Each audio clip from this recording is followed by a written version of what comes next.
मैंने इन पत्तों में एक प्रश्न लिखा है। अपना अपना पत्ता लेकर दरबार की दो विपरीत दिशाओं में जाइए, अपना अपना उत्तर लिखिए, मैं आपको बुलाता हूं। केवल एक प्रश्न महाराज, गुत्थी अभी सुलझ जाएगी।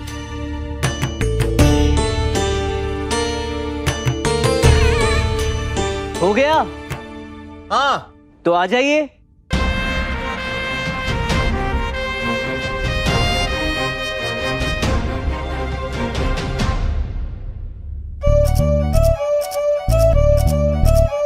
महाराज, इन पत्तों में जो प्रश्न मैंने लिखा था वो ये था कि इनके स्वर्गीय पिता वेंगा रेड्डी ने इनका स्नेही नाम शोना बाबू क्यों रखा। ये लीजिए, खोदा पहाड़ और निकला चूहा, वो भी मरा हुआ।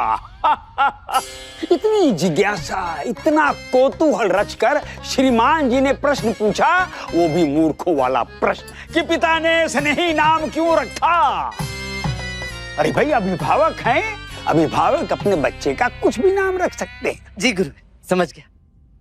तो महाराज, अब देखते हैं कि हमारे जग्गा महोदयों ने क्या उत्तर दिया है।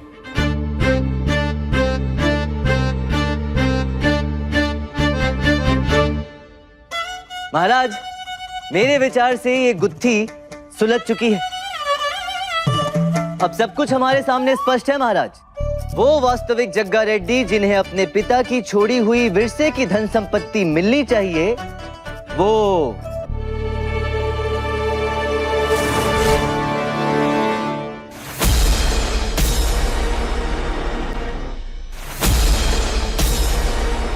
ये है महाराज।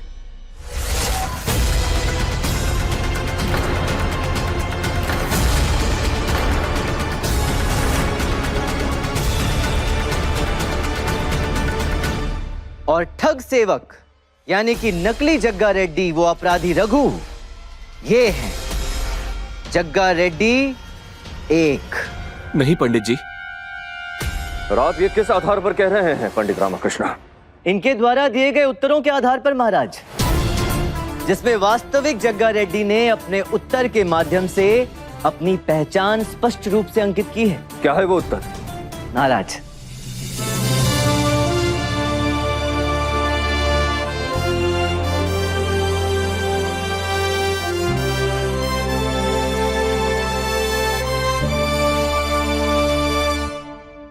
एक ने उत्तर में लिखा है कि उसका नाम शोना बाबू उसके प्रति प्रेम के कारण पड़ा, जबकि दूसरे जग्गा रेड्डी ने उत्तर में लिखा है कि उसके माता पिता ने उसका नाम शोना बाबू इसलिए रखा क्योंकि उनका जन्म अक्षय तृतीया को हुआ था।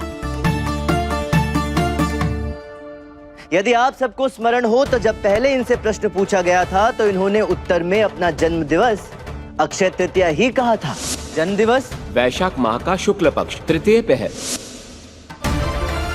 वैशाख माह के शुक्ल पक्ष के तृतीय दिवस को अक्षय तृतीया मनाया जाता है। इस दिन लोग अपने घर में सोना लाने की प्रथा मनाते हैं। वास्तविक जग्गा रेड्डी का जन्म भी उसी दिन हुआ था और उस दिन के शुभ अवसर को देखते हुए इनके माता पिता ने इनका स्नेही नाम शोना बाबू रखा। गुरुवर, माता पिता यूं ही अपने बच्चे का स्नेही नाम नहीं रखते। हर बच्चे के स्नेही नाम के पीछे कोई ना कोई कारण अवश्य होता है। यदि आपके माता पिता आपको रक्षु कहकर बुलाते थे तो अवश्य ही उन्हें आपकी आभा में किसी बड़े ज्ञानी को अनुभव किया होगा, जो कि गुरुवर निकले। क्योंकि गुरुवर निकले भी प्रख्यात महापंडित राजगुरु तथाचार्य। महाराज ये गलत है। क्या गलत है?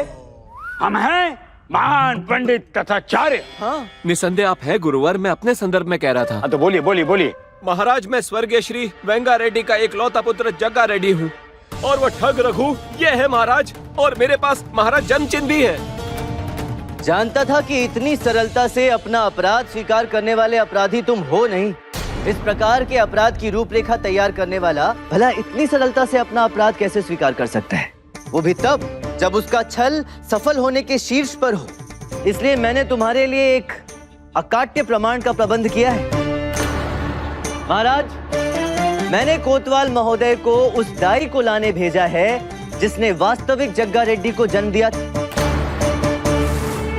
कम से कम उनका साक्ष्य संसार की किसी भी न्याय सभा में झुटलाया नहीं जा सकता। तुम्हारा भ्रम जाल टूट चुका है, फंस चुके हो तुम।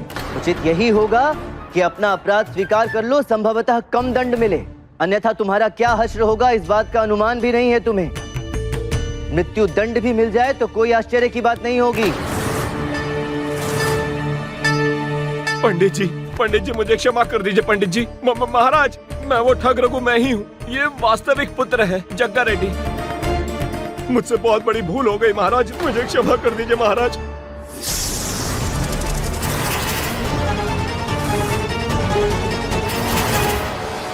ये आ गए कोतवाल महोदय। आइए आइए कोतवाल महोदय। दाइमा कहाँ रहेगी? दाइमा को साथ में नहीं लेकर आए, अकेले? दाइमा कहाँ है?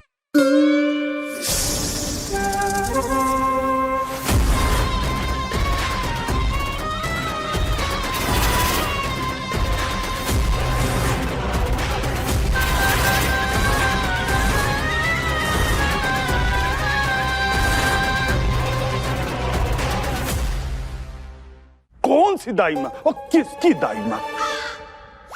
अरे आचार्य, मेरी दाई माँ का स्वर्गवास हुए तो कई वर्ष बीत गए। अरे हम इनकी दाई माँ की बात कर रहे हैं, जो ये खड़े हैं आपके समक्ष। इनकी दाई माँ? अरे इनकी दाई माँ ये जाने, मुझे क्या पता। अरे कोतवाल, क्या है? क्या है पंडित रामकृष्ण, ये हो क्या रहा है? कोई हमें बताएगा भी? गुरुवर, मैंने कोतवाल महोदय को हाट भेजा था, ये पता लगाने के लिए कि इस ऋतु के जो आम आने वाले थे वो आए या नहीं। आप तो जानते ही हैं मुझे आम कितने पसंद है। अरे तो वो दाई माँ का क्या हुआ? वो झूठ थी। क्या? तब एक ठग छल पकड़ने के लिए एक प्रपंच था। परिणाम आपके सामने है। अपराधी ने अपना अपराध स्वीकार कर लिया है। ये गुत्थी सुलझ चुकी है गुरुवर, प्रकरण समाप्त। हाँ वो तो है, इसे कहते हैं अंत भला तो सब भला।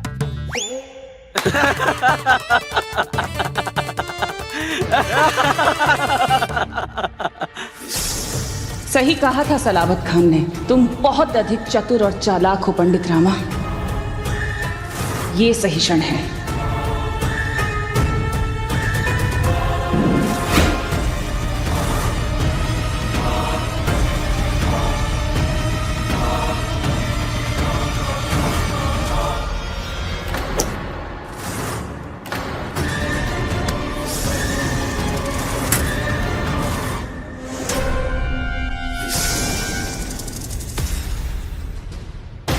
अद्भुत पंडित रामकृष्ण, अद्भुत। सुनते हम सब हैं, किंतु उस कथन के भीतर बैठे उन तथ्यों को देखने की, परखने की, उन्हें सत्य तक पहुंचने की सीढ़ी बनाने की जो अद्भुत कला आप में है, वो किसी में नहीं। जैसे तृतीय पक्ष पे जन्म वाली बात सुनी हम सब ने, किंतु उसे स्मरण रखा केवल आपने। आप सच में विलक्षण हैं पंडित रामकृष्ण। धन्यवाद महाराज। तो ये प्रमाणित होता है कि ये जो बाई ओर खड़े हैं वही स्वर्गीय वेंगा रेड्डी के जैविक पुत्र है, और स्वर्गीय वेंगा रेड्डी की छोड़ी सभी धन संपत्ति पर केवल और केवल इनका अधिकार है।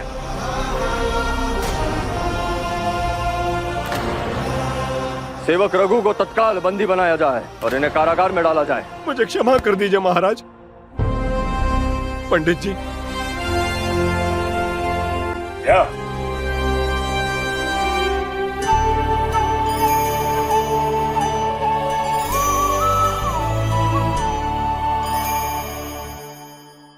रामा देखना, कहीं तेरी कमर टेढ़ी ना हो जाए। तो आखिर ये गुत्थी भी सुलझ गई। जी महाराज, और मेरी कमर भी टेढ़ी नहीं हुई, अर्थात न्याय सही हुआ है। टेढ़ी हो जाती तो अच्छा था। अब परिहास कर रहे हैं, परिहास कर रहे हैं। पंडित रामाकृष्ण की जय। पंडित रामाकृष्ण की जय। पंडित रामाकृष्ण की जय। पंडित रामाकृष्ण की जय। पंडित रामाकृष्ण की जय।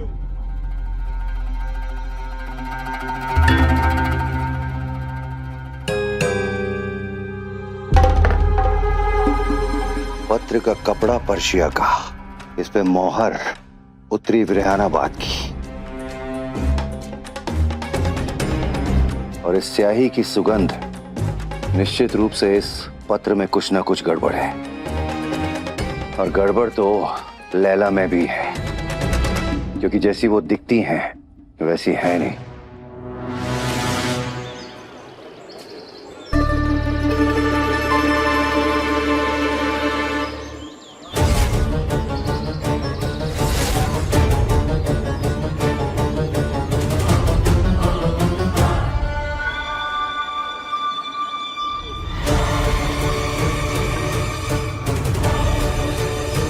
ये कैसे संभव है?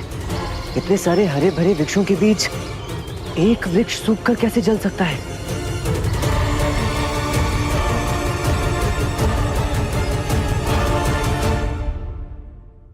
पंडित रामा, आप? जी मंत्रीवर, बात ही कुछ ऐसी थी कि स्वयं आना पड़ा। अभी जब मैं मार्ग से गुजर रहा था तो मैंने कुछ ऐसा देखा जिसे देखकर। जला हुआ सूखा वृक्ष। आप जानते हैं उस विषय में? हाँ पंडित रामा, इस विषय में हम आपसे वार्तालाप करना चाहते थे, किंतु क्या करें, अवसर ही नहीं मिला। हमने कोतवाल जी को बोल दिया है उस वृक्ष का निरीक्षण करने के लिए। देखते हैं परिणाम क्या निकलता है। मंत्रीवर, अब जो मैं आपको कहने जा रहा हूँ उसे ध्यान से सुनिएगा। सुनने में तनिक अटपटा लग सकता है, किंतु सारे आसार इसी बात की ओर संकेत कर रहे हैं, ये कोई प्राकृतिक आपदा नहीं है। वो वृक्ष विषैला होकर जला है। तो आपको ऐसा क्यों लगता है? मंत्रीवर, उस वृक्ष का जो आंतरिक भाग है वो पूरी तरह से नीला पड़ चुका है। केवल आंतरिक भाग ही नहीं, बाहर की ओर की जो सूखी हुई टहनियां और पत्ते हैं, यहाँ तक कि जड़ भी पूरी तरह से स्याह नीली हो गई है। ये सारे लक्षण प्राकृतिक नहीं है मंत्रीवर, ये कुछ और ही है। आपका अनुमान गलत नहीं है पंडित रामा। उस वृक्ष पर पड़े नीले धब्बे विष है, और ये सामान्य नहीं है, क्योंकि औसतन इतना सारा विष 20 सर्पों में होता है पंडित रामा।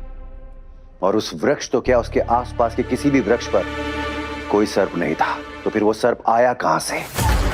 और एक बात पंडित रामा, हमें तो इस घटना के पीछे कोई और ही अंदेशा लग रहा है। कैसा अंदेशा मंत्रीवर? यही पंडित रामा कि हमारे विजयनगर पर एक अज्ञात खतरा मंडरा रहा है।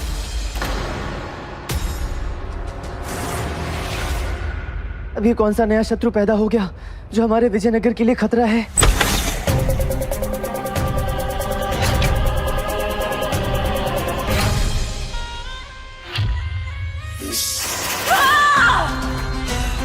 बस तुम्हारी वजह से बच गया हूँ कृष्णदेव राय, पंडित रामाकृष्ण।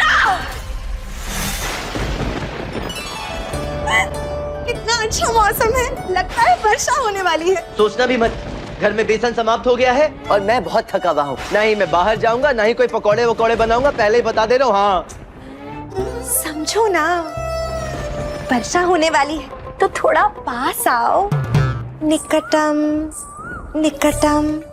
ओ, तो ऐसे आ रही हैं आप? बिल्कुल नहीं, कोई निकटम विकटम नहीं। प्रातः ब्रह्म मुहूर्त में उठना है, जल्दी निकलना है, मिलना है किसी से इस पत्र के साथ। ऐसा क्या है इस पत्र में? मंत्रीवर ने दिया है और कहा है कि।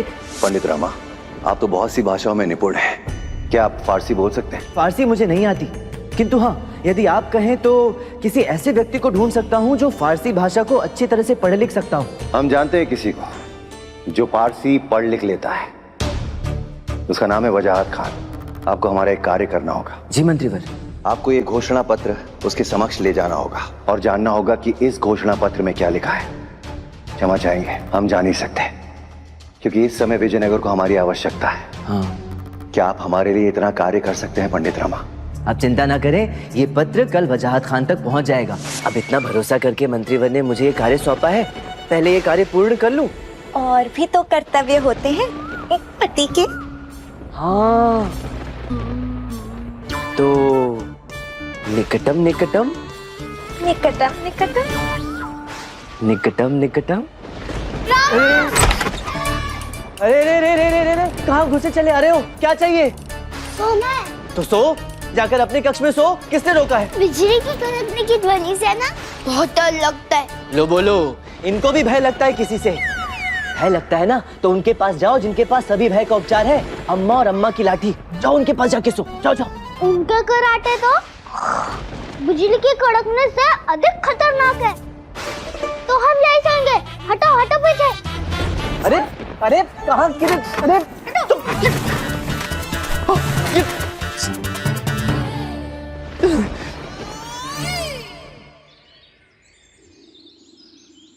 आप भी इस बात का ध्यान रखिएगा कोतवाल जी। जो आज्ञा मंत्रीवर।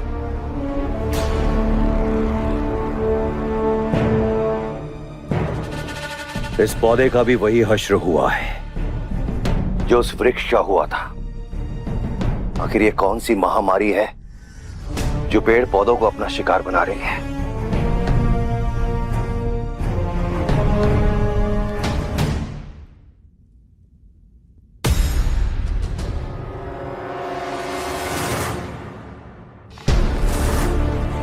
ये कोई प्राकृतिक आपदा नहीं है, वो वृक्ष विषैला होकर जला है।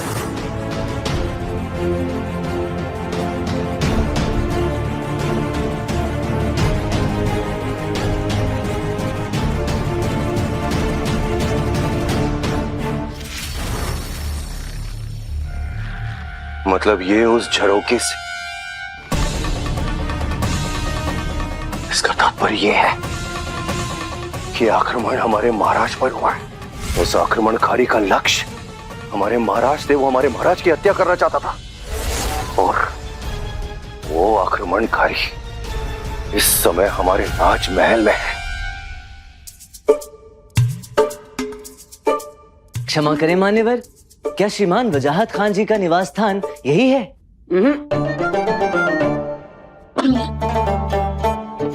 सवाल ठीक करो पहले मियाँ। पूछिए कि क्या ये नवाब वजाहत खान के पुरखों का आशियाना है? क्योंकि हमारी नहीं, हमारे पुरखों की मिल्कियत है। किसकी मिल्कियत है? पुरखों की। हाँ, ये उन्हीं मुअज़्ज़ज़ बुजुर्गों का बख्शा छज्जा है और हम इस छज्जे की हिफाजत कर रहे हैं। सबको सावधान कर दो, हमारे महल की चौकसी दुगनी कर दो। चप्पे चप्पे पर हमारे सबसे तेज, सबसे दक्ष सैनिकों को तैनात कर दो। गुप्तचर दल को सक्रिय कर दो और महाराज की सुरक्षा के लिए हमारे सबसे तेज, सबसे कुशल, सबसे प्रशिक्षित सैनिक तैनात कर दो। जाओ। और हाँ, ध्यान रखना, यदि कोई भी संदिग्ध दिखे ना, उसे तुरंत बंदी बना लो। जाओ। ये पत्र जिस भाषा में लिखा है उसका अर्थ जानना है। हमें ये पता है कि ये फारसी में है और आपको फारसी आती है। समय नहीं है महोदय, बड़ी कृपा होगी यदि आप इस पत्र का अर्थ हमें बता देंगे। बताएंगे? क्यों नहीं बताएंगे? अब इस पत्र और उस नर्तकी दोनों की सच्चाई सामने आ जाएगी। पंडित रामाकृष्ण, कृष्णदेव राय की मौत तय है।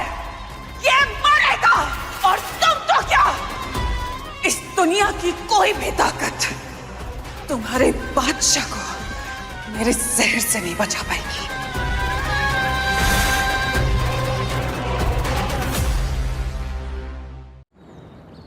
ये पत्र जिस भाषा में लिखा है उसका अर्थ जानना है। हमें ये पता है कि ये फारसी में है और आपको फारसी आती है। समय नहीं है महोदय, बड़ी कृपा होगी यदि आप इस पत्र का अर्थ हमें बता देंगे। बताएंगे? क्यों नहीं बताएंगे? तो ठीक है, चलिए मेरे साथ, वहीं चलकर इसका अर्थ बताइएगा, उत्तर दीजिएगा मंत्रीवर्ग के सम्मुख।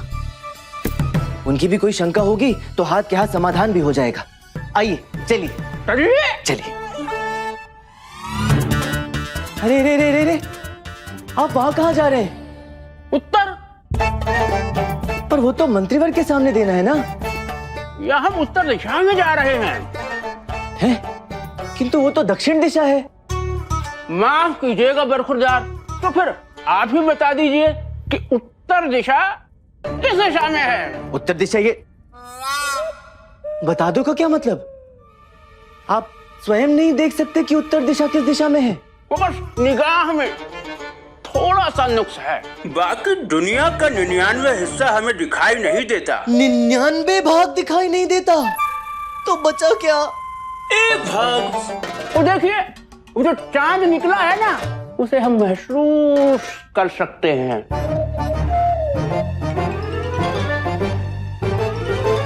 मान्यवर, वो सूरज है।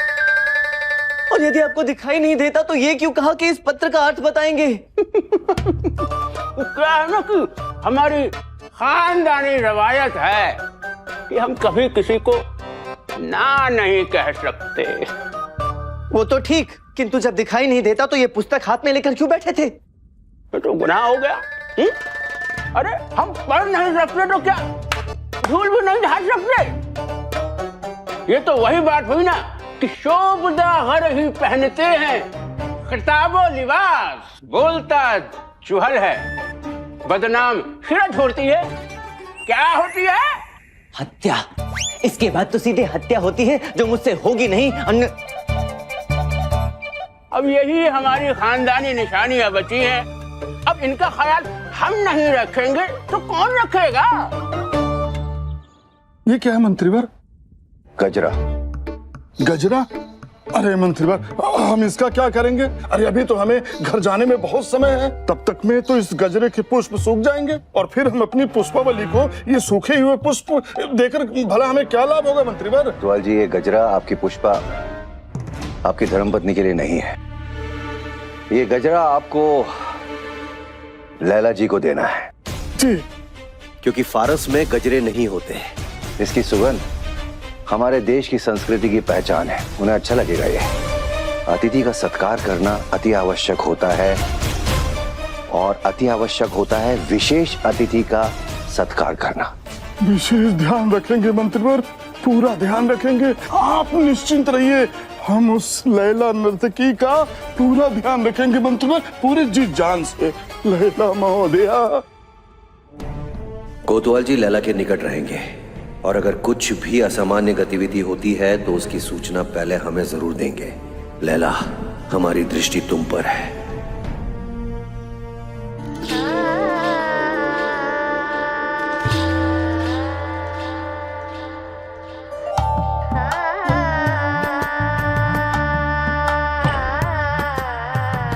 कितने सुंदर लगेंगे इस सुंदर से केशों में।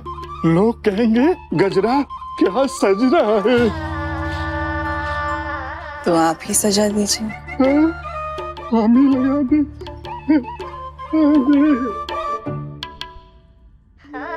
शुक्रिया। हमें खुशबू बहुत पसंद है और जब खुशबू इतनी दिलकश हो तो हम बेकाबू हो जाते हैं। तो हो जाइए ना बेकाबू, हम है ना आपको संभालने के लिए। हाँ।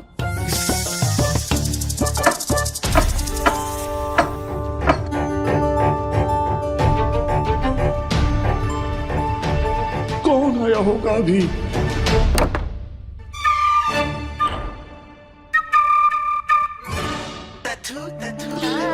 तथाचार्य जी, आप? और ये क्या? हाथ में गजरा, चेहरे पर नाराजगी। आपने हमें बताया नहीं। क्या नहीं बताया? कि आप फारस के सुल्तान शाह अली के दरबार की शाही नर्तकी हैं। तो आपने भी कहाँ बताया? हमने क्या नहीं बताया? यही कि आप विजयनगर सम्राट कृष्णदेव राय के इतने करीब हैं। आप तो बड़े छुपे रुस्तम निकले। यदि गुरुवर ने हमें लैला के कमरे में देख लिया तो बवाल हो जाएगा।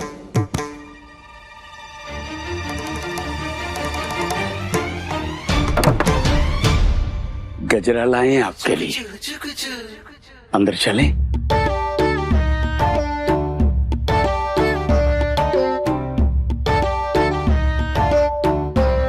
लगा दे। इसे रख दीजिए, हम बाद में लगा लेंगे। बाद में क्यों? हम स्वयं अपने हाथों से लगा देते ना आपके रेशमी बालों में गजरा। चांद पर गजरा पहली बार देखेंगे तो। अरे ये क्या? गजरा तो पहले से ही चांद पर पहुंचा हुआ है। ये लीजिए। धन्यवाद। ये गजरा शारदा पर बहुत अच्छा लगेगा। बहुत अच्छे रामा। मंत्रीवन ने कितने विश्वास के साथ तुझे एक कार्य सौंपा और तू उसे छोड़कर यहाँ गजरे खरीद रहा है। तू कब इतना दायित्वहीन हो गया? सही कह रहा है बंधु, कर्तव्य सर्वोपरि।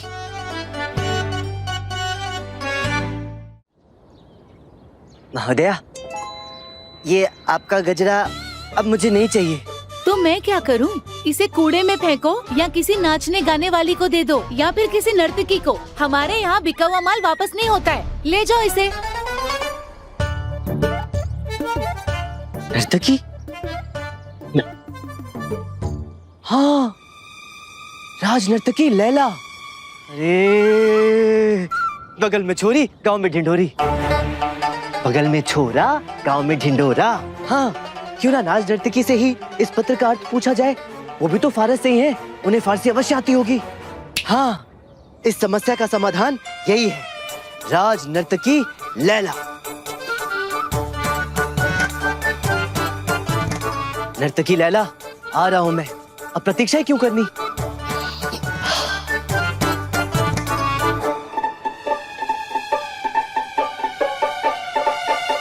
रामा नर्तकी से मिलने जा रहा है, वो भी गजरा लेके। क्या? रामा गजरा लेकर नर्तकी लैला से मिलने महल गया है? हाँ। हाँ तो इसमें क्या है? गए होंगे किसी काम से, इसमें कौन सी बड़ी बात है? बड़ी बात ना सही, छोटी मोटी बात ही सही, परंतु बात अवश्य है। संभल कर। सुरा, सुगंध और सुंदरी तीनों एक साथ बहुत घातक होते हैं, किसी का भी आसन हिला सकते हैं। अम्मा, मैं तुझे संदेह करने के लिए नहीं कह रही हूँ, मैं तो तुझे सचेत कर रही हूँ। रामा गया तो अपने पिता पर ही है। वो भी मुक्कर थे? अरे बुद्धू, वो भी अपने रामा की तरह खराटे लेते होंगे। अरे मूर्खो, वो भी गजरा लेकर जाते होंगे महल, राज नर्तकी के पास, है ना अम्मा? नहीं नहीं नहीं, ऐसा कुछ नहीं था। वो तो स्वयं इतने आकर्षक और लुभावने थे, नगर की सारी लड़कियां स्वयं अपना हृदय रखती थी। जब वो घर से निकलते थे तो नगर की सारी लड़कियां रंगोली बनाने के बहाने से चौखट पर झुंड बनाकर बैठ जाती थी, उनकी एक झलक निहारने के लिए। अच्छा अम्मा, वाह। पर हमें पूर्ण विश्वास है, हमारे पति ऐसा कर ही नहीं सकते। तुझे अपने पति पर विश्वास है, ठीक है, पर क्या उस सुंदर बला पर है जिसके लिए वो गजरा लेकर गया है? बर्तन का मुंह खुला हो तो कौवे तो चोंच मारेंगे ही ना।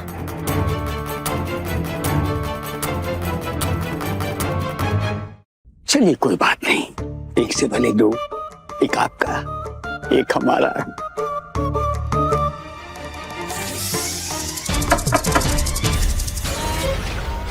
ये कौन आ गया?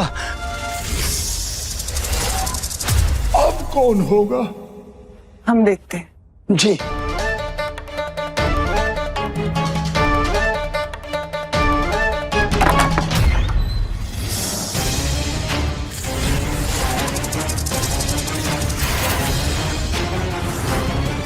पंडित रामाकृष्ण। पंडित रामाकृष्ण, इसने हमें यहाँ पर देख लिया तो बहुत बड़ी मुसीबत हो जाएगी। हम क्या करें? कहाँ छुपे, कहाँ छुपे? हाँ।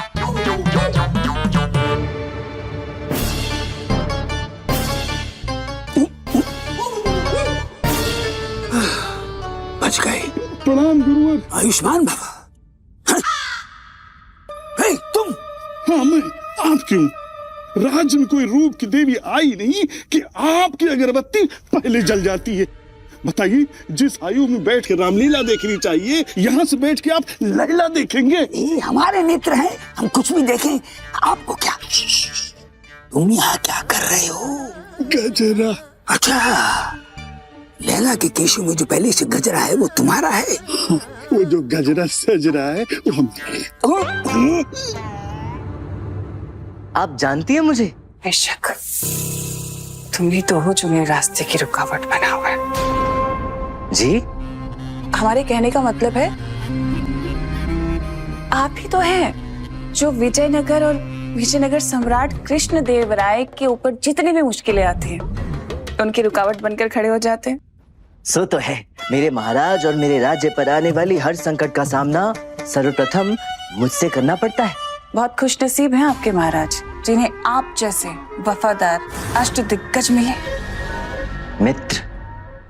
महाराज मुझे अष्टदिग्गज नहीं, अपना एकमात्र और सबसे निकटतम मित्र मानते हैं। और भाग्यशाली वो नहीं, मैं हूँ जो मुझे इतने महान शासक एक मित्र के रूप में मिले। बिल्कुल। कैसे आना हुआ? हाँ वो, अरे मैं तो बातों बातों में भूल ही गया। बात ये है ना देवी जी कि बात तनिक व्यक्तिगत है, यहाँ करनी ठीक नहीं होगी। यदि आप आज्ञा दे तो आपके साथ अंदर आ जाऊं, अंदर चलकर बात कर लेंगे। ज़हनसी, तशरीफ रखिए।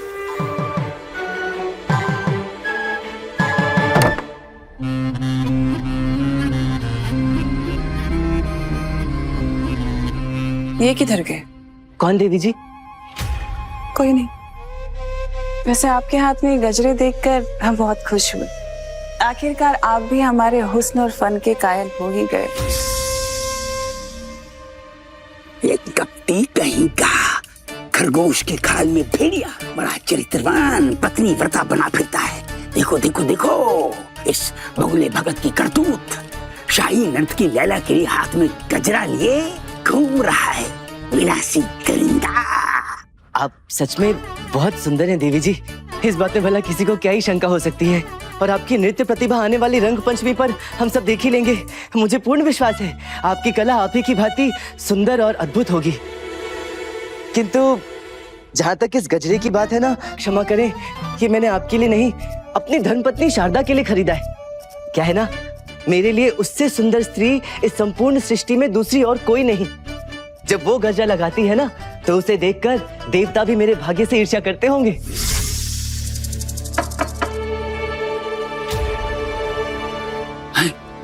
अब कौन आ गया? अभी कुछ नहीं चाहिए, कोई जरूरत होगी तो बुला लेंगे। किसे बुलाएंगे? दासी हो ना। दासी? हम आपको दासी दिखाई देते हैं? उठा लो। किसे? जल का पात्र उठा लो, क्योंकि अब हम अपना परिचय देने वाले हैं। महाराज के सबसे प्रिय अष्टदिग्गज पंडित रामाकृष्ण की प्रिय धर्म पत्नी देवी शारदा। हे भगवान, शारदा यहाँ क्या कर रही है? ये फंसा बच्चों, अब नहीं बचेगा ये पंडित रामाकृष्ण।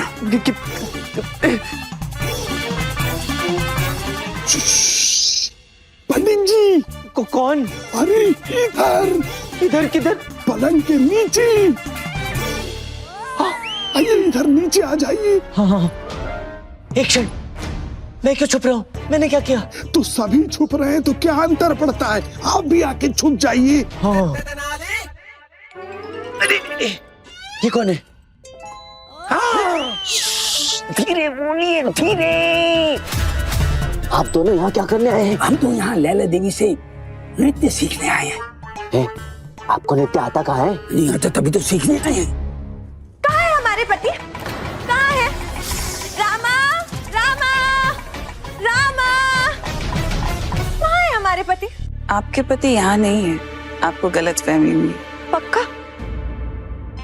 अब मेहरबानी करके आप यहाँ से जाएंगे, क्योंकि हमें अपने कार्यक्रम की तैयारी करनी है। और ये मत भूलिए कि हम एक शाही मेहमान हैं, और शाही मेहमान के साथ बदसलूकी करने का अंजाम तो आप जानती होंगी। क्षमा कीजिए। बचा लिया लैला देवी ने आपको।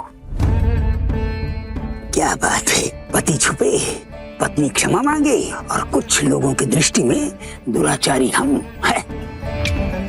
शारदा, मैं यहाँ हूँ और तुम्हें भ्रांति हुई है। क्या क्या क्या क्या क्या कर रहे हो? चिल्ला चिल्ला कर सब सभा सत्यानाश क्यों कर लिया? क्योंकि गुरुवर, मेरी धर्मपत्नी मेरे कारण किसी और से क्षमा मांगे, वो भी तब जब उसकी कोई त्रुटि ना हो, ये मैं कैसे सहन कर सकता हूँ? दीजिए। लीजिए। अरे रुकिए, अरे रुकिए, अरे मत जाइए।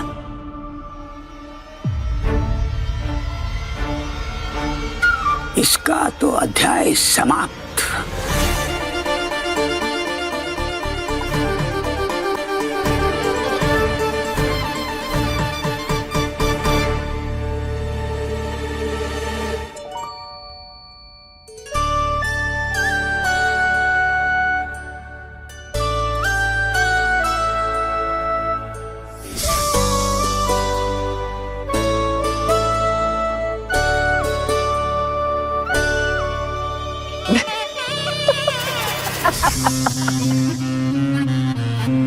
तो ये है तुम्हारी कमजोरी पंडित रामा, तुम्हारी पत्नी दिलचस्प।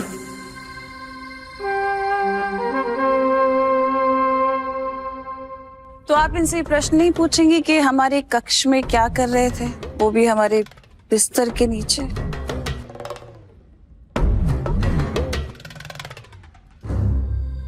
आपको लगता है इस प्रश्न की आवश्यकता है? ये चाहते तो हमारे जाने के पश्चात भी बाहर आ सकते थे।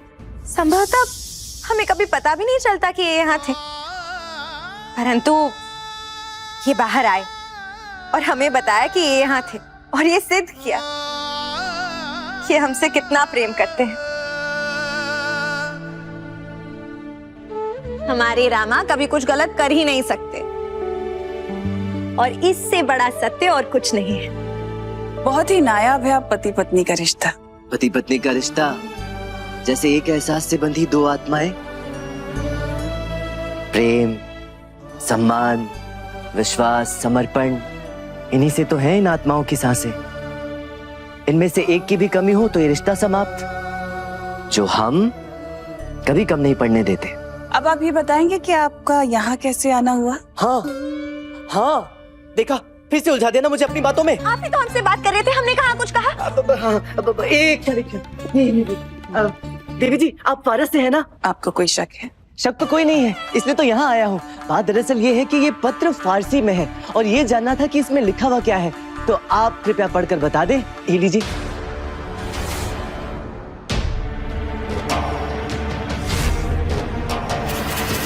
क्या लिखा है इसमें? क्या फर्क पड़ता है? विजयनगर में फारसी कौन जानता है? मैंने किसी से फारसी कहानी की किताब के पन्नों की नकल करवाई है। वहाँ किसे पता चलने वाला है कि इसमें किसी बादशाह शाह अली का फरमान लिखा है या बिरयानी बनाने का नुस्खा। ये पत्र तो मैंने महामंत्री को दिया था, तो फिर ये पंडित रामा के पास कैसे आया? फरमान किसी ऐसे इंसान के हाथ लग गया जिसे फारसी आती हो तो पर्दाफाश हो जाएगा। क्या महामंत्री को मुझ पर शक हो गया है?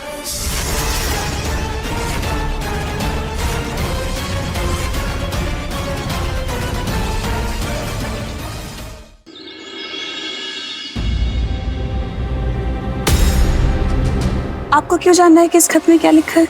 मुझे नहीं, कोई और है जिन्हें जानना है। कौन है?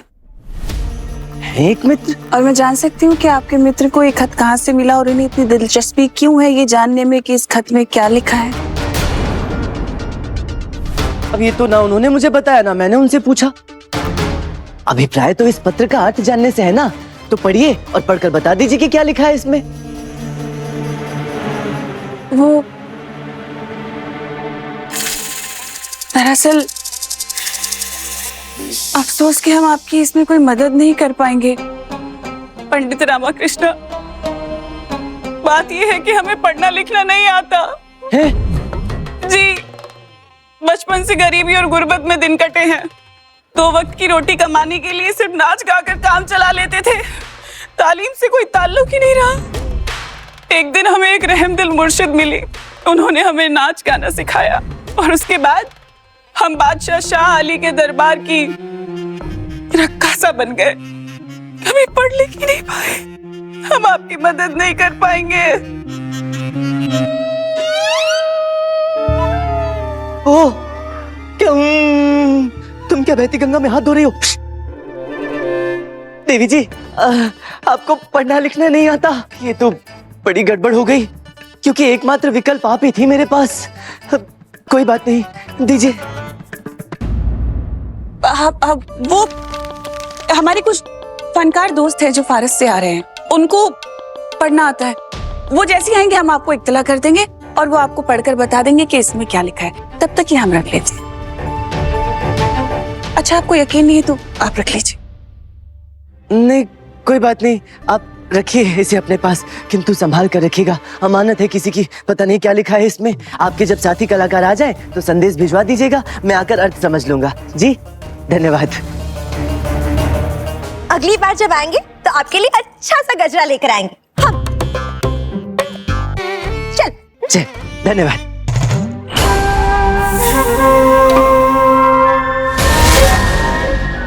इस तीमा रासू का कुछ करना पड़ेगा।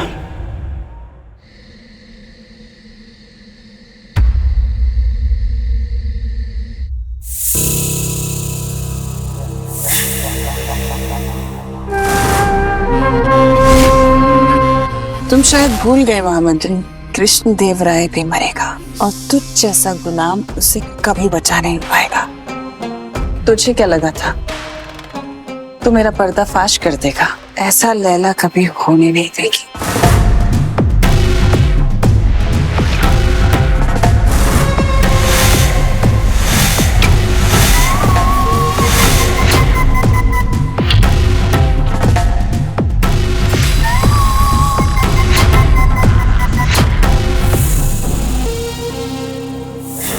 अलविदा।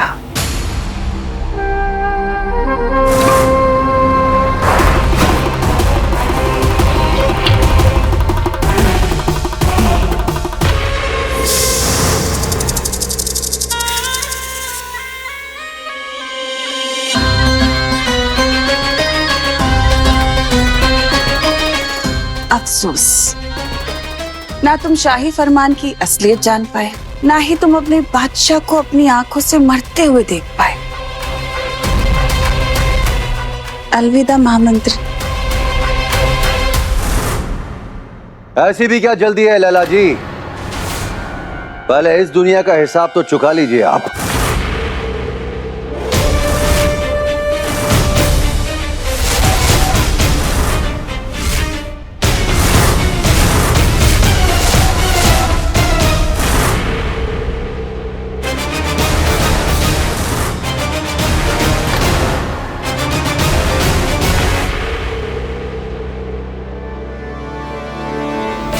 हम जानते थे, भली भांति जानते थे कि जो हमें दिखाया जा रहा है वो सत्य नहीं है। सत्य कुछ और ही है। इस खूबसूरत चेहरे के पीछे एक भयानक चेहरा छुपा हुआ है। सिर्फ व्यापारी और कौवे की होशियारी खा जाती है अति विश्वास की बीमारी।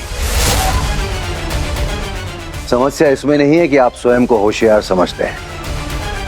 समस्या किसमें पता है? आप सामने वाले को मूर्ख समझते हैं।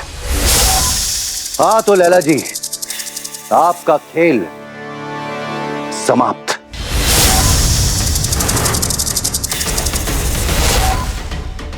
अब तो आप जान ही चुकी होंगी कि ये जाल हमने बिछाया था आपके लिए। वैसे खूब चाल चली थी आपने, किंतु हमें पहले ही स्पष्ट हो गया था कि आप वो नहीं है जो आप दर्शा रही हैं। इसीलिए हमने पहले ही पड़ताल आरंभ कर दी थी। आपको ये घोषणा पत्र उसके समक्ष ले जाना होगा और जानना होगा कि इस घोषणा पत्र में क्या लिखा है। क्या श्रीमान वजाहत खान जी का निवास स्थान यही है?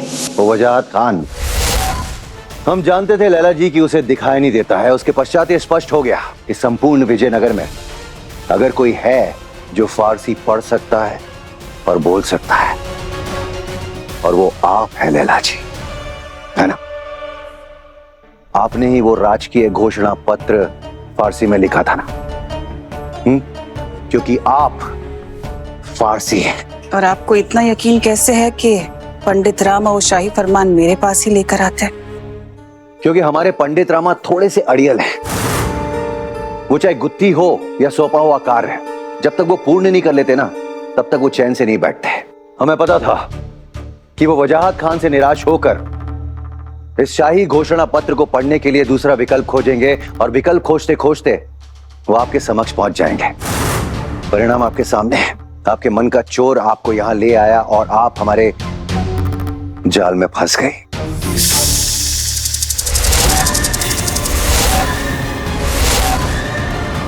क्या लगा था आपको कि आप यूं ही टहलते हुए विजयनगर में आएंगी, महल में प्रवेश करेंगी और हमारे महाराज के प्राण ले लेंगी और किसी को कानो कान खबर नहीं होगी?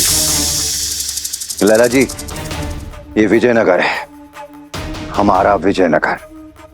यहाँ की वायु भी शत्रु को भांप लेती है, और जब तक महामंत्री तिमरासु जीवित है तब तक विजयनगर के महल के दीपक की एक भी लौ नहीं बुझ सकती। हमारे महाराज श्री कृष्णदेव राय तक पहुंचना तो बहुत दूर की बात है।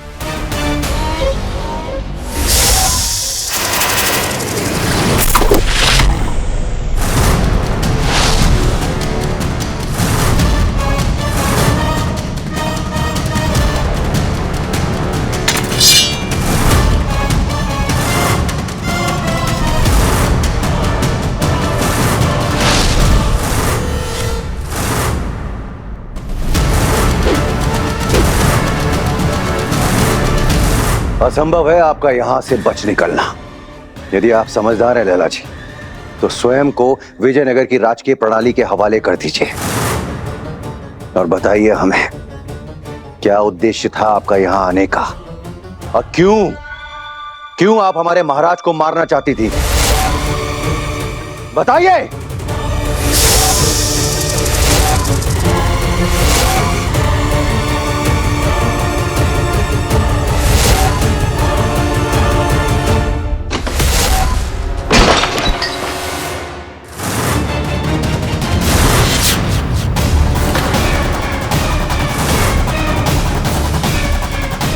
हमें पता है आप वहां हैं लैला जी, आप बच नहीं सकती हमसे।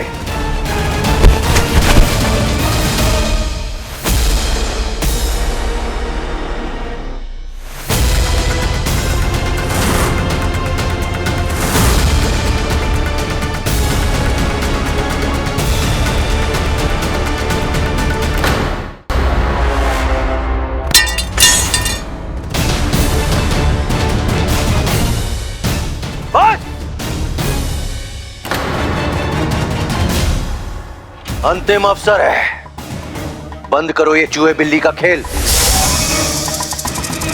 और आत्मसमर्पण कर दो। सही कहा तुमने। आखिर हम ये चूहे बिल्ली का खेल क्यों खेल रहे हैं? बिल्ली कब से भला चूहे से डरने लगी? अब लगता है बिल्ली को अपना असली रूप दिखा देना चाहिए।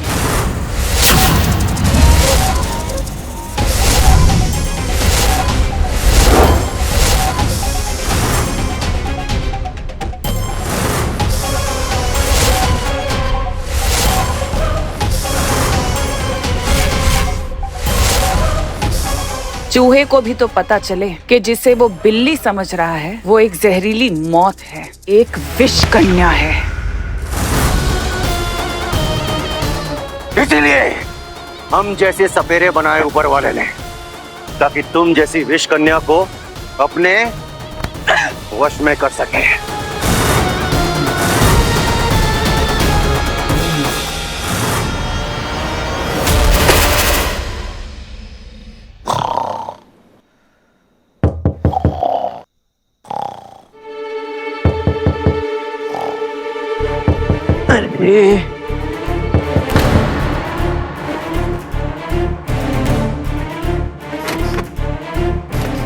इतनी रात का कौन हो सकता है? चोर!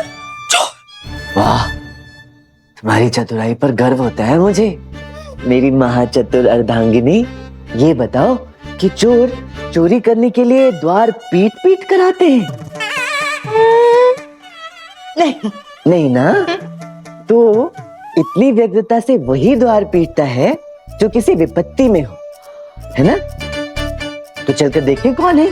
हाँ चलो।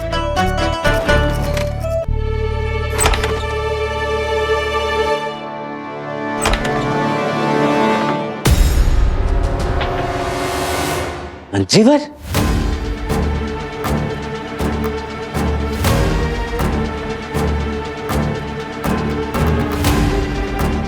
रामा, मंत्रीवर,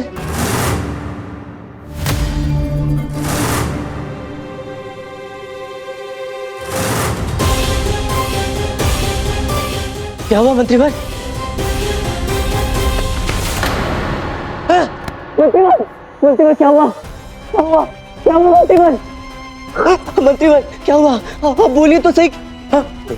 हाँ बोलिए बोलिए मंत्रीवर, मुझे बताइए मंत्रीवर क्या हुआ? आपकी हालत किसने की?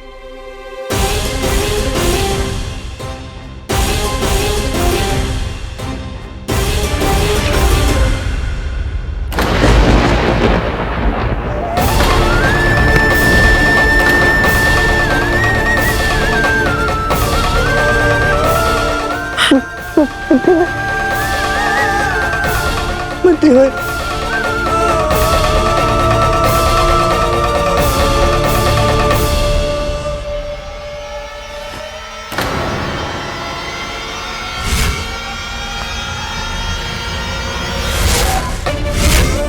आप रखिए इसे अपने पास, किंतु संभाल कर रखिएगा, अमानत है किसी की, पता नहीं क्या लिखा है इसमें।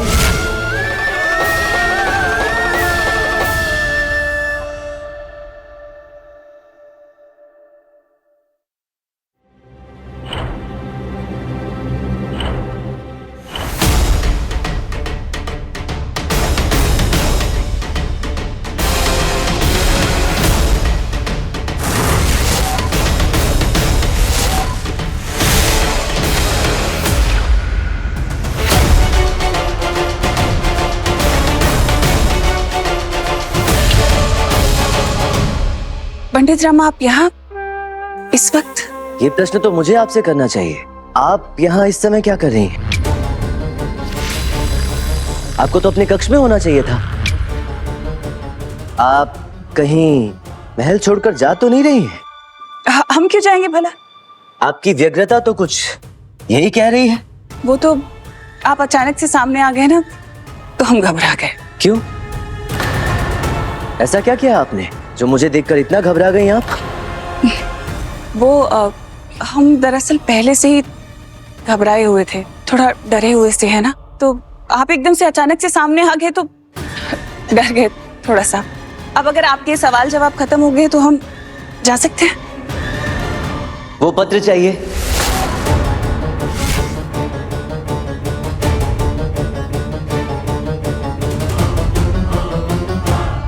कौन सा पत्र?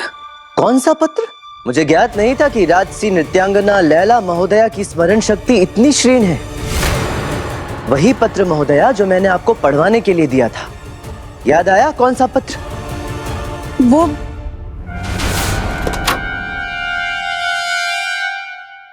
क्या हो रहा है ये सब? और ये सपेरा यहाँ क्यों है? बड़ी ही विचित्र घटना घटी है पंडित रामा, और हम सब स्वयं बड़े विस्मित हैं। क्या हुआ? अचानक से अतिथि महोदया के कक्ष में ढेर सारे सर्प निकल आए। क्या? जी पंडित रामा, जब अतिथि महोदया अपने कक्ष से भयभीत होकर बाहर निकल आईं, तब पीछे से किसी ने उनका सामान चुरा लिया। वस्त्र, आभूषण और स्वर्ण मुद्राएं सब चोरी हो गया। आज्ञा दीजिए।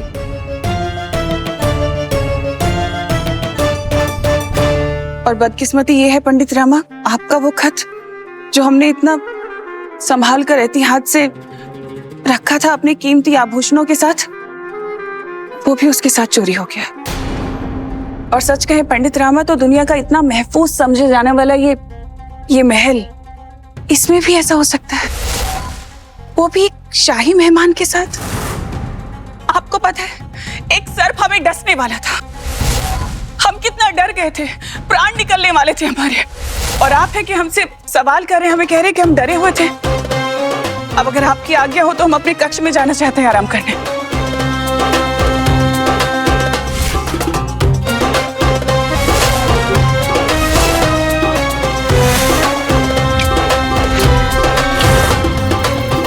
नहीं नहीं, ये नहीं हो सकता, यह असंभव है। आज तक महल में इस तरह की कोई घटना घटी ही नहीं। निश्चित लैला ही कहीं ना कहीं इस पूरे प्रकरण से जुड़ी है, किंतु केवल संदेह के आधार पर किसी को दोषी कैसे ठहराया जा सकता है?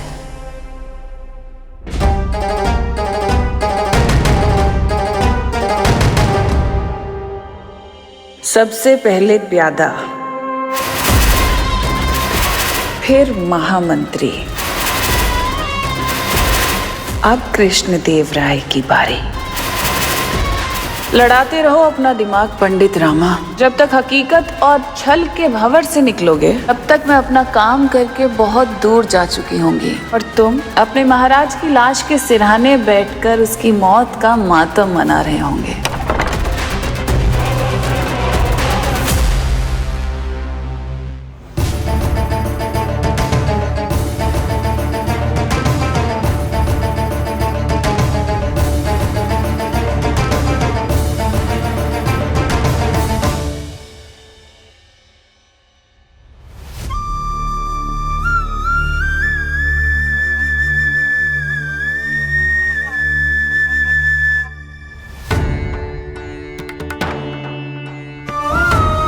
सूचना मिलते ही यात्रा छोड़कर वापस चले आए। मंत्रीवर?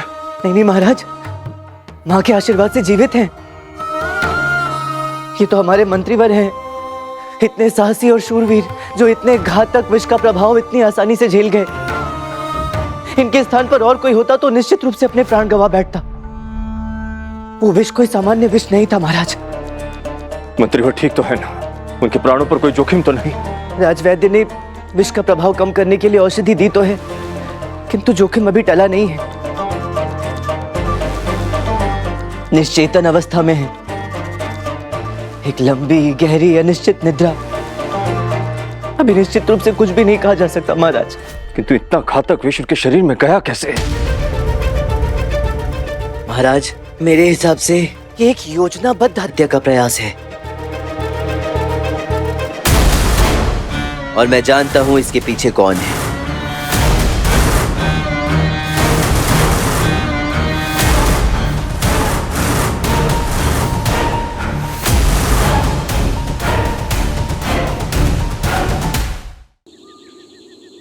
किंतु इतना घातक विष इनके शरीर में गया कैसे?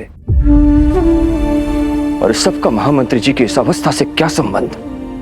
महाराज, हमारे मंत्रीवर को विशेष प्रजातियों के सांपों को पालने और उनके साथ खेलने का शौक था।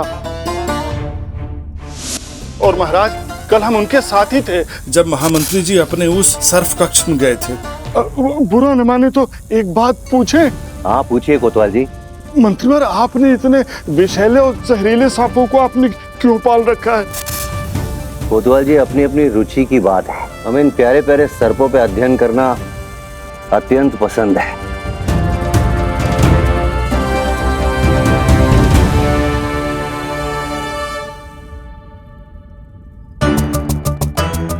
जाओ।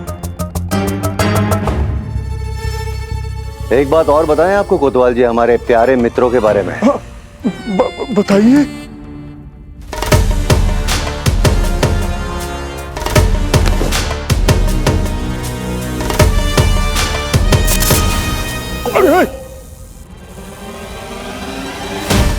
ये है हमारा सबसे योग्य शस्त्र।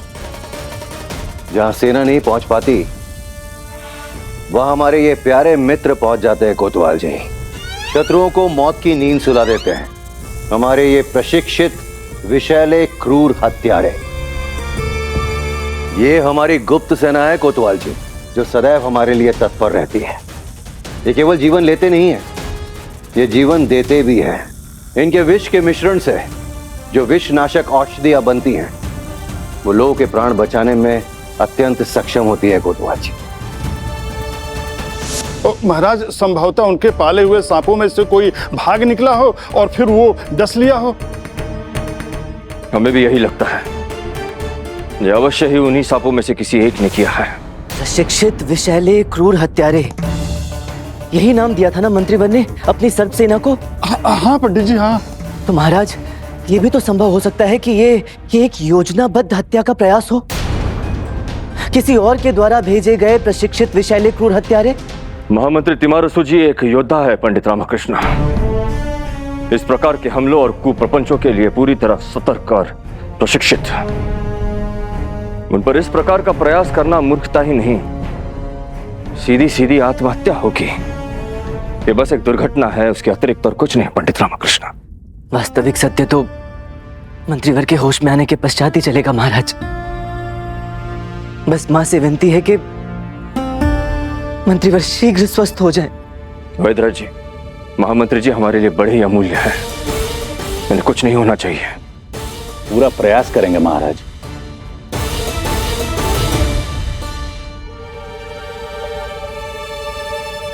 ना जाने किसकी कुदृष्टि लग गई हमारे विजयनगर को।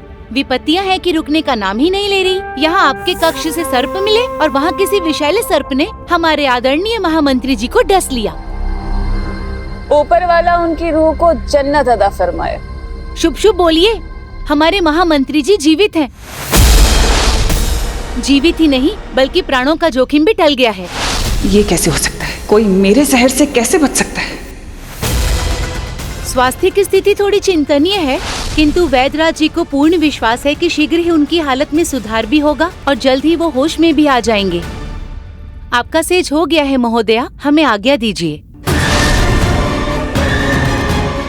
महामंत्री को होश आ गया तो वो सबके सामने मेरा राज फाश कर देगा। ये नहीं होना चाहिए। कृष्णदेव राय की हत्या से पहले मेरा राज फाश नहीं होना चाहिए, वरना सारे किए धरे पर पानी फिर जाएगा। पंडित रामा को भी मुझ पर शक हो चुका है, वो भी चुप नहीं बैठेगा। हालात बेकाबू हो रहे हैं, मुझे फौरन कुछ करना होगा।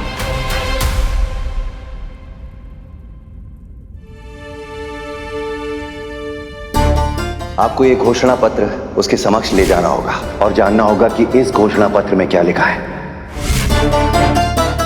ये पत्र फारसी में है और ये जानना था कि इसमें लिखा हुआ क्या है, तो आप कृपया पढ़कर बता दें। आपका वो खत जो हमने इतना संभाल कर एहतियात से रखा था अपने कीमती आभूषणों के साथ, वो भी उसके साथ चोरी हो गया।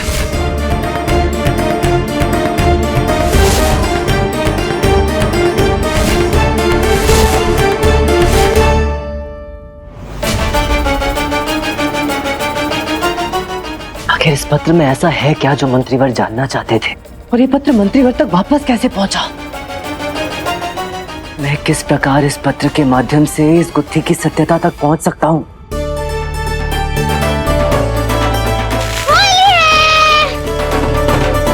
अरे अरे अरे अरे अरे अरे सुनो, ये क्या हो रहा है? पानी का एक भी छींटा मुझ पर आया ना तो शामत होगी तुम लोगों की, बता रहा हूँ। हाँ, हमें भी तीन चड्डे के साथ खेलने का कोई शौक नहीं है, समझे? हाँ।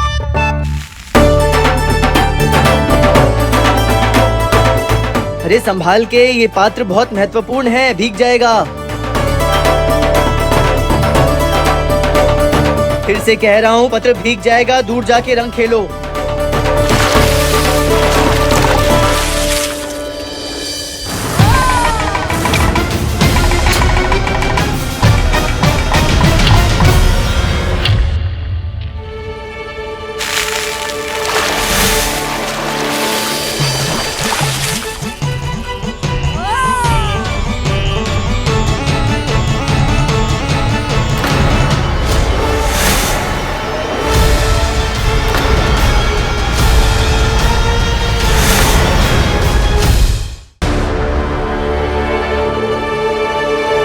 क्या हो रहा है ये सब?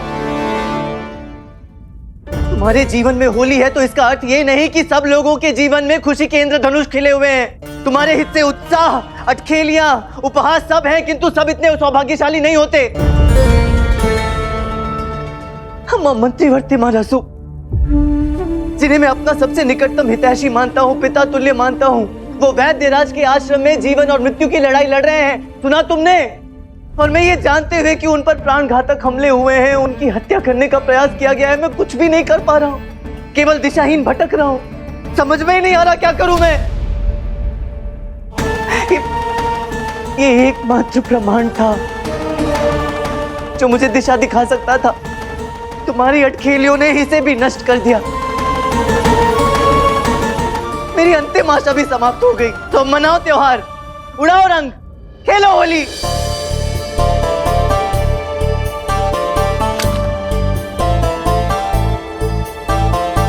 क्षमा कर दो रामा, गलती हो गई रामा।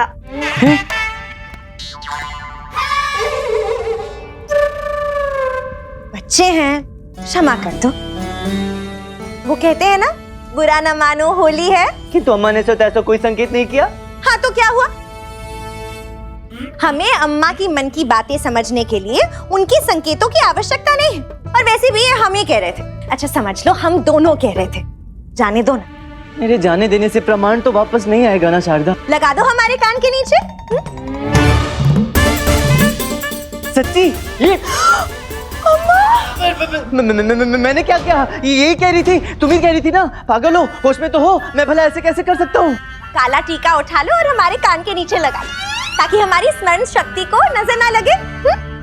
क्योंकि हमें याद आया है, हम एक ऐसे व्यक्ति को जानते हैं जो इस पत्र को पहले जैसा बना सकता है अपनी बुद्धि से। कौन है वो? हाँ, कौन है? है कोई पंडित श्री रामाकृष्णा करके। सुना है बुद्धि के जादूगर हैं, कुछ भी कर सकते हैं। तो अपने चातुर्य के जादू से इस पत्र को पहले जैसा क्यों नहीं कर सकते? हमें तो पूर्ण विश्वास कि एक वही है जो असंभव को संभव कर सकते हैं।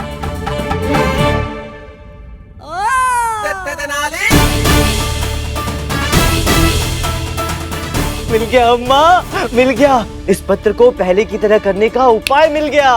देखा?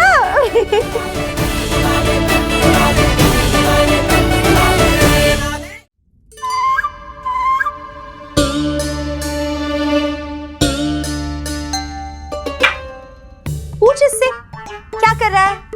अम्मा, हम इस कर्म स्तंभ को सुखा रहे हैं। तर्क का गणित ये कहता है कि यदि इसके गीले होने पर हम गीले हो सकते हैं, तो इसके सूखने पर हम सूख क्यों नहीं सकते? है ना? बात में दम तो है, लगे रहो तिल चट्टे। हम तुम्हारे साथ हैं। हाँ।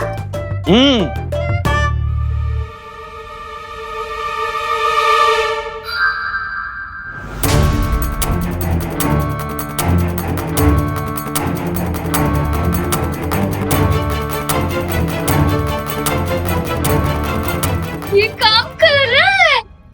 हाँ अम्मा, ये काम तो कर रहा है। हमारे वस्त्र भी सूख रहे हैं।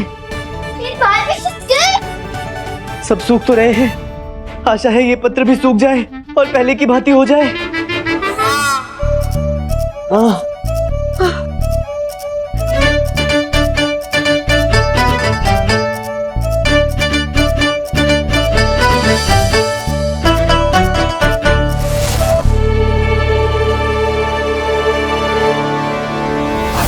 माँ, पत्र सूख रहा है।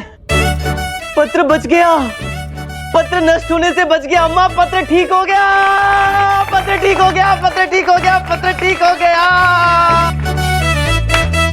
आओ, पत्र ठीक हो गया।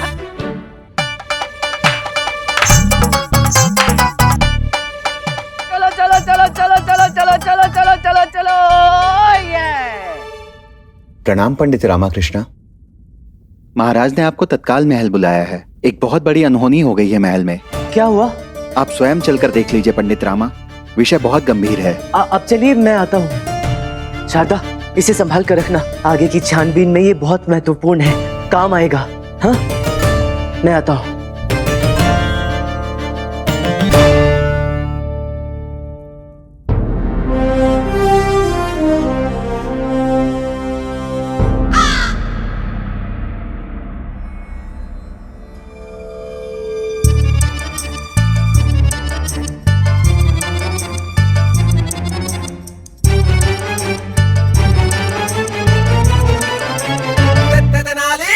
अरे पंडित जी, कभी तो समय पे आ जाया कीजिए। चुप रहिए ना कोतवाल महोदय। कोतवाल महोदय, हाँ, ये दरबार में इतना तनाव क्यों है? महाराज भी इतने आंदोलित दिख रहे हैं। बात क्या है? अरे वो क्या है कि क्या क्या फुसफुसाहट चल रही है? दरबार है या किसी हाट का चौराहा? यहाँ सब इतनी चिंता में है, इतने परेशान हैं, और आप वहाँ पर बैठे बस आओ चुगली करें का खेल खेल रहे हैं कोतवाल महोदय के साथ। और कोतवाल महोदय, आप भी लगे हुए साथ में, क्या हो रहा है ये? क्षमा करें गुरुवर, मैं तो कोतवाल महोदय से केवल इतना पूछ रहा था कि दरबार में इतना तनाव व्याप्त है, महाराज भी इतने परेशान और विचलित दिख रहे हैं। कारण क्या है? क्या हुआ? ले लीजिए महाराज, ये देख लीजिए इनको। यहाँ दरबार में इतनी बड़ी घटना घट गई, इतना बड़ा कांड हो गया, महल का दरबान, रसोईया सबके होश उड़े हुए हैं, पूरा सुरक्षा तंत्र हिला हुआ है, चारों तरफ अफरा तफरी फैली हुई है। और ये इन्हें देखिए, ये महाशय कहते हैं इन्हें कुछ पता ही नहीं। पूछ रहे हैं कि हुआ क्या है, आपको नहीं पता यहाँ क्या हुआ? नहीं गुरुवर। देखिए पंडित रामाकृष्णा, अगर वो गलत हाथों में पड़ गई ना तो बहुत बड़े उपद्रव खड़े हो सकते हैं। हाँ, सेना के नाम घोषणा पत्र देकर किसी के साथ भी युद्ध किया जा सकता है, दूसरे देशों को हमारे विरुद्ध किया जा सकता है, कानून प्रणाली के साथ खिलवाड़ किया जा सकता है, दुर्दांत क्रूर पेशेवर अपराधी कारागृह से बाहर आ सकते हैं, सारी अर्थव्यवस्था छिन्न भिन्न हो सकती है। इसका कितने विनाशकारी, कितने घातक परिणाम होंगे, अनुमान है आपको इसका? अब आपको समझ में आ गया हुआ क्या है? नहीं। अभी तक आपको समझ नहीं आया हुआ क्या है? नहीं। अरे कैसे आपको समझ में आएगा कि हुआ क्या है? अरे कौन समझाएगा इन्हें? समझाइए, इन्हें कुछ समझ में नहीं आ रहा है, समझाइए इन्हें। कोतवाल महोदय, क्या हुआ? अरे पंडित जी, शाही मुहर चोरी हो गई है। महाराज, ये तो अत्यंत ही गंभीर और चिंताजनक विषय है।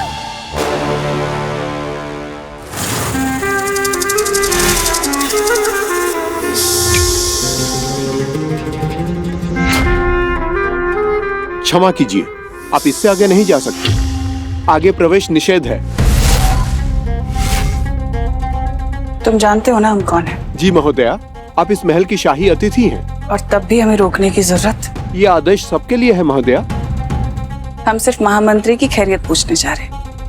क्षमा करें महोदया, किंतु महामंत्री जी की सुरक्षा के लिए हमें कठोर आदेश दिए गए हैं कि कोई भी बिना राजकीय आदेश जिससे शाही मुहर का होना अनिवार्य है, उसके बिना महामंत्री जी के कक्ष में प्रवेश नहीं कर सकता। और अगर मैं कहूँ कि मेरे पास शाही फरमान है महामंत्री से मिलने का, वो भी शाही मोहर के साथ, तो आखिर ये सब हो क्या रहा है हमारे इस राज्य में? पहले मुकुट की चोरी, फिर हमारे महामंत्री पर प्राणघातक हमला, और अब ये राजकीय मोहर की चोरी। आपका वो खत जो हमने इतना संभाल कर एहतियात से रखा था अपने कीमती आभूषणों के साथ, वो भी उसके साथ चोरी हो गया। क्या नर्तकी लैला सच बोल रही थी? क्षमा करें महाराज, किंतु क्या मैं जान सकता हूँ ये पूरा प्रकरण हुआ कैसे? नियम अनुसार मोहर महामंत्री जी के संरक्षण में ही रहती है।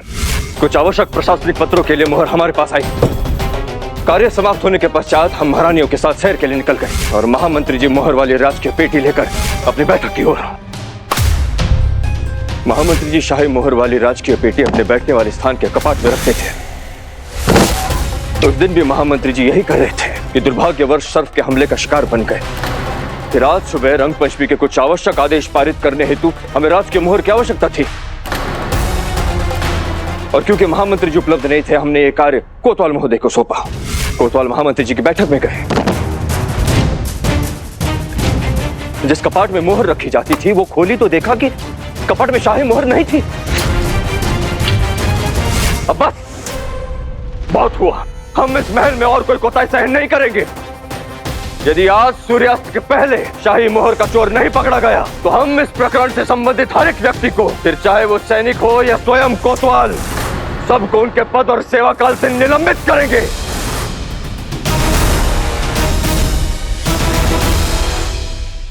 क्षमा करें महाराज, किंतु अभी की समस्या ये है कि किसी को भी निलंबित करने के लिए आपको एक राजकीय आदेश पारित करना होगा, और उसके लिए आपको शाही मोहर की आवश्यकता होगी।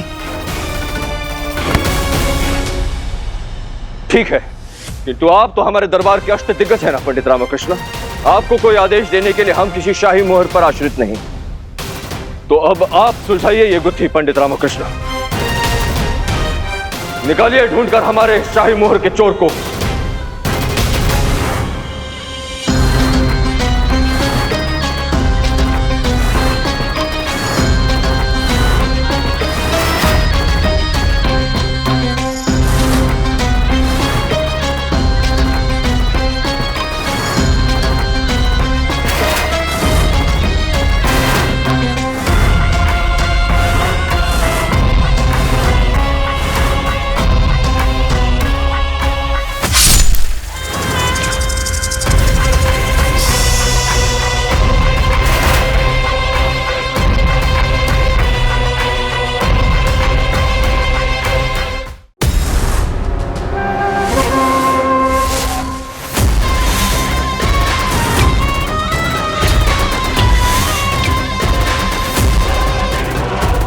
क्षमा करें महोदया, अभी आपको यहाँ से जाना होगा।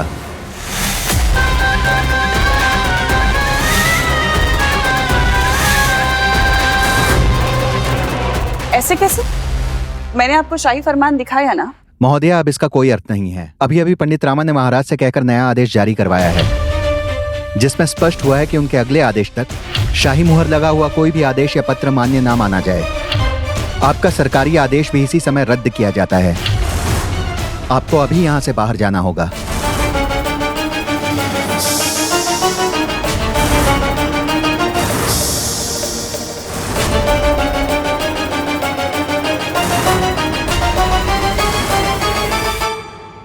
ठीक है, तो अब आप सुलझाइए ये गुत्थी पंडित रामकृष्ण। निकालिए ढूंढकर हमारे शाही मोहर के चोर को। गुरुजी ये क्या कर रहे हैं आप? यही तो सही अवसर है रामा से बाजी मारने का। इस मामले को सुलझाने के लिए जो बुद्धि, जो चतुराई, जो अनुभव चाहिए, वो सब रामा में ही है। किंतु खाली दुकान का जो सामान बेचने की योग्यता आपके अंदर है, वो रामा में कहाँ? महाराज, यदि आपकी आज्ञा हो तो हम आपसे कुछ कहना चाहते हैं। कहिए गुरुवर। महाराज, बेचारे पंडित रामकृष्ण पहले ही महामंत्री तिम्मारासु के स्वास्थ्य को लेकर के चिंतित हैं, और ऐसी मानसिक अवस्था में हमें नहीं लगता कि इन्हें और परेशान करना चाहिए। और वैसे भी महाराज, इस तरह के उलझे हुए और बेहद पेचीदा जो मामले होते हैं उनको सुलझाने के लिए हम जैसे अनुभवी, समझदार और अलौकिक शक्तियों वाले व्यक्ति का ही चुनाव सही चुनाव होगा महाराज। तो महाराज, हमारी राय में तो ये जो पूरा का पूरा मामला है, इस गुत्थी को सुलझाने के लिए ये हमें दे देना चाहिए। हम इसे निपटाएंगे महाराज। हम ढूंढ निकालेंगे उस मोहर चोर को। वो जहां भी छुपा होगा गर्दन पकड़कर खींच कर लाएंगे उस कपटी को। सुझाव बुरा नहीं है। आपका अनुभव काफी सहायता करेगा इस प्रकरण को सुलझाने में। आप भी इस प्रकरण में सम्मिलित किए जाते हैं गुरुवर। आप इस मामले को सुलझाने में पंडित रामाकृष्ण की सहायता करेंगे। है? जी, उनके सहायक बनकर। हैं? सहायक? सभा समाप्त।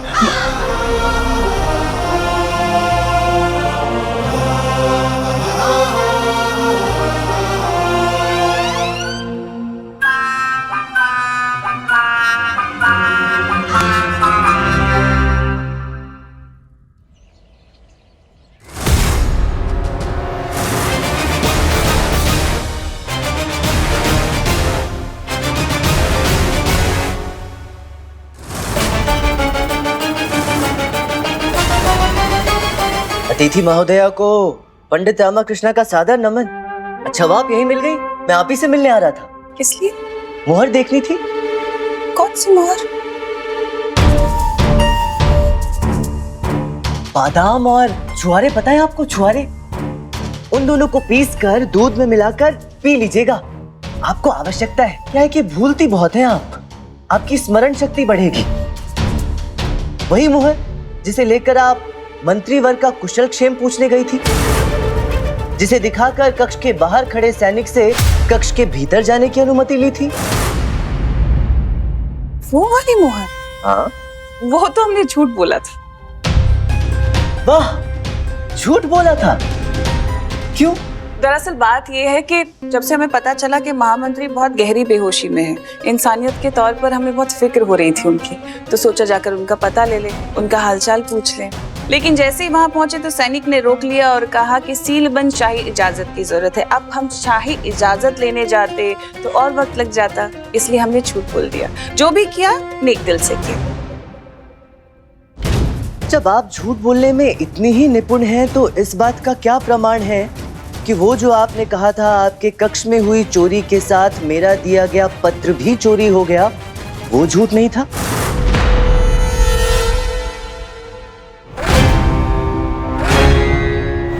पंडित रामा, आपको नहीं लगता कि आप हमसे बहुत ही नाजायज सवाल पूछते हैं? आपको ये पता है कि हम आपके महाराज की शाही मेहमान हैं तब भी, और आपको तो इस बात का पता होगा ना कि आपके सवाल आपके ऊपर भारी पड़ सकते हैं।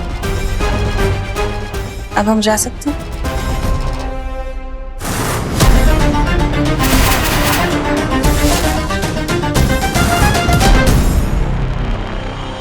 मुझ पर पंडित रामा का शक और पक्का हो चुका है, और इस महामंत्री के होश में आने के बाद तो यकीन में बदल जाएगा। वक्त नहीं है, मुझे कृष्ण देव राय को खत्म अभी करना होगा।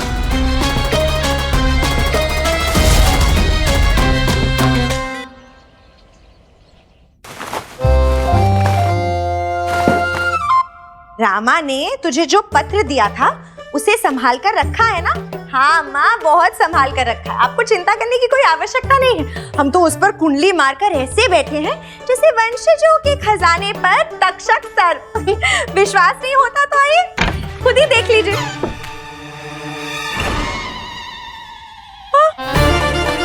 अम्मा, कहाँ गया?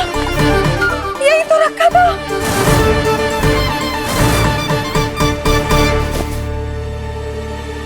ये पत्र? ये तुम्हारे पास क्या कर रहा है लच्छू? इसीलिए जहाँ सालदाका ने ये पत्र संभाल के रखा था, वहाँ से मैं ये पत्र ले आई। इसी पत्र के कारण रामा इतने कष्ट में है। हमें पता लगाना ही होगा कि इस पत्र में क्या लिखा है।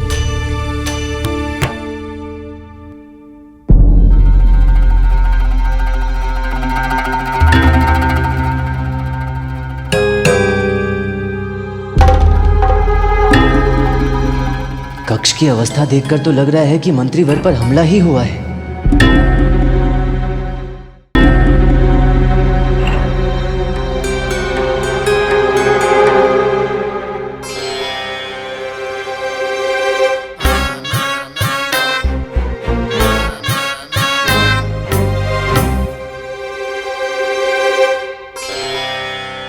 यहाँ कोई भूचाल आया था क्या मनी? क्या हूँ गुरुवर? मतलब इस गुत्थी को समझना बहुत आसान है। आपको समझ में आ रहा है यहाँ क्या हुआ था? ऐसे थोड़ी ना महापंडित, महाज्ञानी, महाविद्वान बुलाते हैं लोग तथाचार्य को। आपसे पहले भी एक शख्स यहाँ तशरीफ लेकर। एक क्षण, आप क्या बोल रहे हैं? हाँ? कुछ समझ नहीं आ रहा है। आपके आने से पहले एक शख्स यहाँ अपनी तशरीफ लाए थे इस खत का मजमून पढ़वाने के लिए। मजदूर पढ़वाने? वो क्या होता है? मजमून यानी भावार्थ, विषय, मुद्दा जो इस खत में लिखा है वही जानने के लिए आए थे। तो पहले क्यों नहीं बताया? क्योंकि इस इल्म की दौलत को लुटाने के लिए आंखों में जो चिराग रोशन होना चाहिए, बदकिस्मती से हमारे उस चिराग में तेल खत्म हो गया है। क्या नहीं है? तेल नहीं है, पर अभी तो दिन है, अभी क्यों चिराग जलाने? अरे इनके कहने का तात्पर्य ये है कि ये देख नहीं सकते, बुद्धि के शत्रु।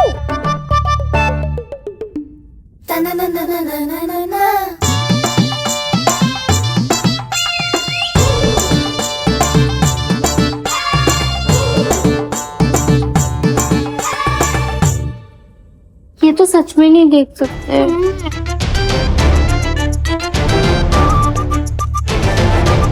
कोई बात नहीं, मैं आपको दिखा सकता हूँ। कैसे?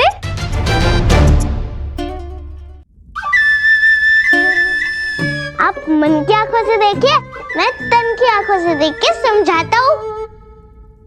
सबसे कोने का जो अक्षर है वो जलेबी की तरह 2 बार घूमकर ऊपर लड्डू जैसा दिख रहा है, और ये दूसरा वाला शब्द रसगुल्ले जैसा गोल गोल, और फिर इमरती जैसा एक दूसरे में उलझा हुआ कुछ है। हाँ, और ये फिर बस आप ये खत के अल्फाजों की सूरत बता रहे हैं या किसी मिठाई की दुकान को सजा रहे हैं? तो क्या बोल रहे हैं आप? हमारी तो कुछ भी समझ में नहीं आ रहा है। जैसे हमारी समझ में नहीं आता है जब आप बोलते हो।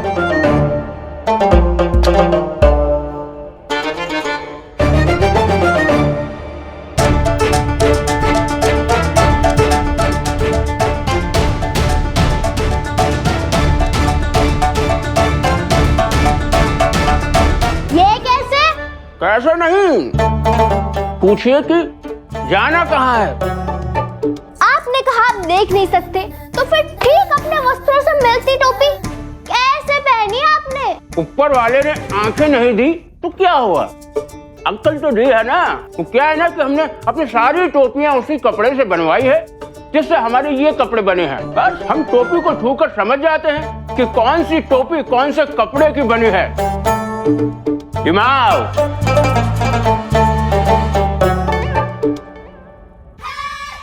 मिल गया। क्या मिल गया?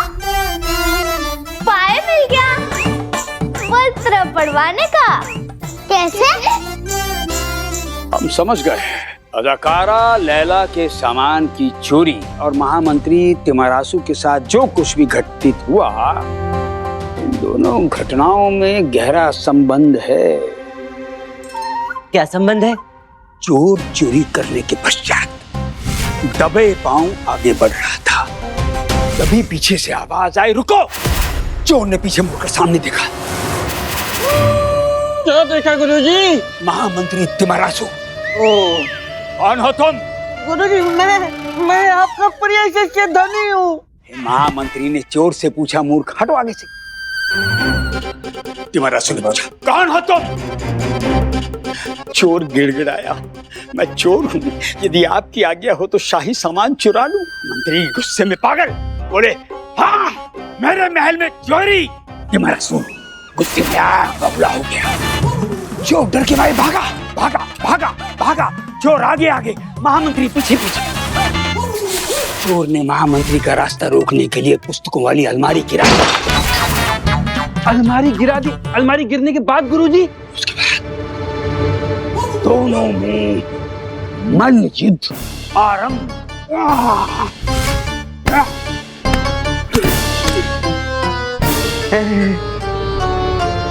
ये चोर, ये महामंत्री, ये चोर ने महामंत्री को पकड़ा, महामंत्री ने चोर को पकड़ा। देख धुआं धुआं, महामंत्री गए, महामंत्री का कपड़ा यहाँ एक टुकड़ा फटा और यहाँ पे लटका।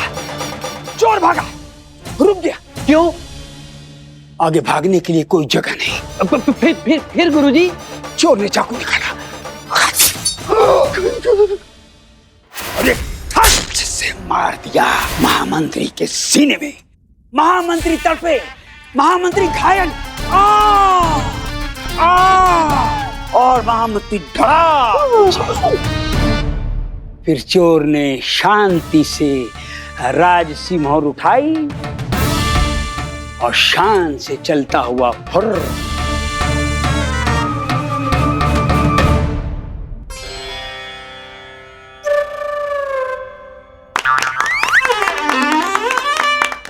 वाह वाह वाह, मान गए गुरुजी, क्या जीवन चित्रण किया है आपने इस घटना का। वाह वाह।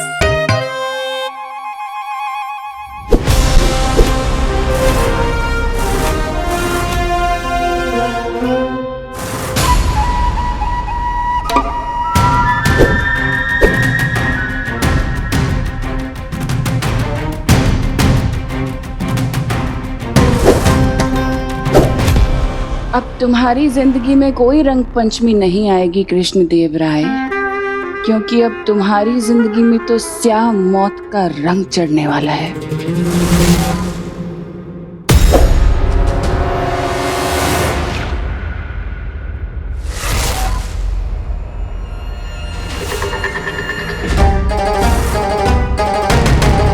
कौन है वहां?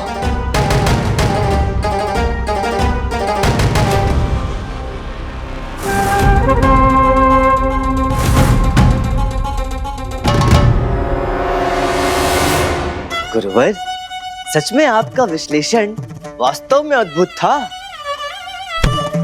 किंतु क्या? एक छेद है आपकी संभावना की नाव में। कौन सा छेद? आप ये भूल रहे हैं गुरुवर कि मंत्रीवर तिमरासु एक वीर योद्धा हैं, अकेले ही दर्जनों पर भारी। आपको क्या लगता है कोई सामान्य सा साधारण सा राह चलता चोर उन्हें पराजित कर सकता है? और एक महत्वपूर्ण बात जो आपको ध्यान में नहीं है, वो सर्पदंत। मंत्रीवर सर्पदंत के कारण घायल हुए हैं, कोई शारीरिक घाव के कारण नहीं। तो उस विषय में आप क्या कहना चाहेंगे?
आप यहाँ क्या कर रही हैं?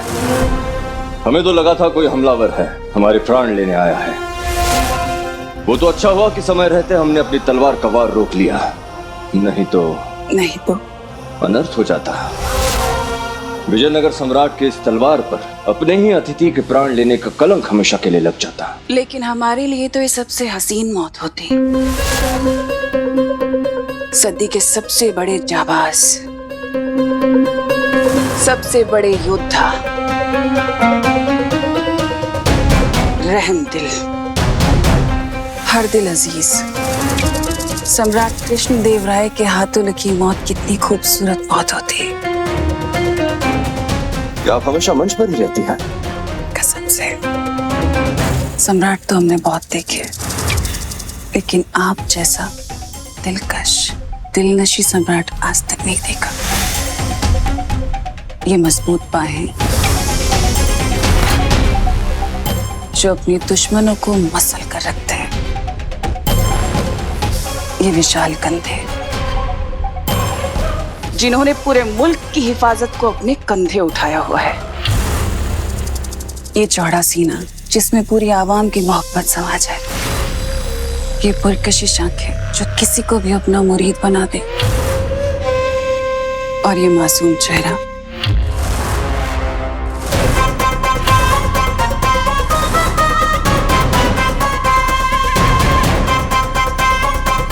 न जाने कैसी पाकीज़गी है इस चेहरे में, जैसे कोई मासूम प्यारा सा बच्चा हो। सच कहें तो हम बहुत खुश नसीब हैं कि हम उस हवा में सांस ले रहे हैं जहां पर आपकी सांसें चल रही हैं। आपने बताया नहीं आपका यहाँ आना कैसे हुआ? हम तो अपने कमरे से शाही बाग की सैर के लिए निकले थे, लेकिन खुशनसीबी तो देखिए, रास्ता भटक कर यहाँ आ गए। खुशकिस्मती? बिल्कुल, राह ना भटके होते तो यूं आपसे हसीन मुलाकात कैसे होती, आप पर हमला करने का मौका कैसे मिलता।